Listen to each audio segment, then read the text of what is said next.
Rob ProBlak Gibbs, welcome back to the show. Hey, glad to be back. And congratulations on the mural. So take me through what you've created here. Ooh, what I've created was a moment to say something loud. And given the chance and the opportunity, I just wanted to showcase to the city that I've been here for a long time and holds the same type of weight and caliber of the artwork that currently or previously existed in the space, you know, showing that we got taste and the ability to hang. Where does the boombox come into play? Something, if you're of a particular generation, and I think we're very close in age, then you really identify with.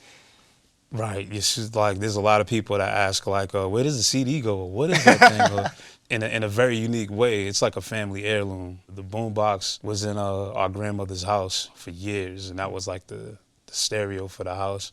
And my cousin and I used to take it out and try to, like, you know, live our hip-hop dream through having this boombox outside of the house. It's kind of cool because now that I'm painting the boombox, I'm understanding the significance of how important that machine is to amplify. Well, what does it represent? Because I mean, there are some images from the 1980s that are just so, I mean, that's it. It takes you there immediately. So what is it about the boombox and what does it represent? I would say the boombox was the way to get your news. It was the total way to escape. You know, people would dial into the radio station or they would just kind of have you listening to what's going on. It was the word of mouth before the internet. And I feel like as a machine, it had so much importance because it's like anywhere you playing music, you're just disappearing into what the song does. I feel like it's an important machine that just evolved into what's now in your phone, you know? Well, and speaking of music, when I last saw you at Madison Park, you were playing music as you were working. What's the role that music has when you're working? Music just takes you to a place that you can get lost in time. And there's a lot of artists out there that I listen to who like help kind of get my thoughts together as I'm creating. So it's an energy, it's a flow. What would happen if you didn't have music? I'd probably be singing a song in my head. That's what would happen. Like, you know, if the battery died or I didn't have electricity at that time, I'll find some way to make it happen. So what is it like for you? You have, is it 4 now major murals around this city? I mean, you're authoring this city. Oh man, that's a huge that's a huge role. You know, it's 4 big ones, but there's a whole lot of work that I've been putting in over the years where, like, on a smaller scale or in the neighborhoods, we've been changing certain blocks or, like, you know, corner stores into public art affairs. We're normalizing having fine art at your fingertips through our voices, through our reflections and things of that nature. So to go on a larger scale is the natural evolution of it. But to have the 4 that, like, a lot of people are talking about, it's new to me to have everybody kind of connect and relate. But I also know that when you have a gift, you also earn a responsibility to make sure that, like, you are pushing your limits and boundaries to think on a bigger platform. Is there a different significance to have this one on the Greenway? There is. The difference is location and just the challenge to, like, show that wall that demands a certain composition, what you got. You know, there's always a challenge in texture or, like, surface, and you want to know that what you do works. So the Greenway is just visibly different. The actual surface is a challenge because it goes from one type of surface to another. The ins and outs of the building, you want to create an image that just seems seamless. It doesn't matter what angle you're looking at it from. And then it's carefully framed by the architecture and the other buildings that are around it.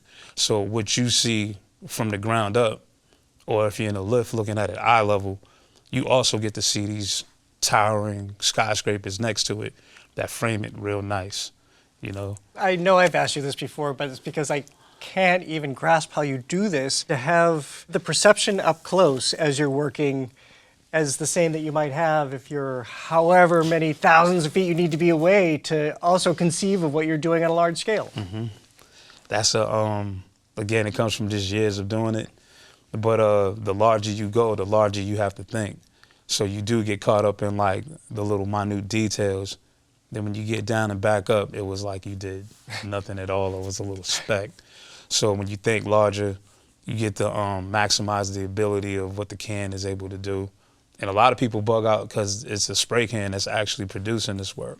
So I think to showcase the dexterity of the medium and just to let people know it's a lot more complicated than painting a cabinet or a bike.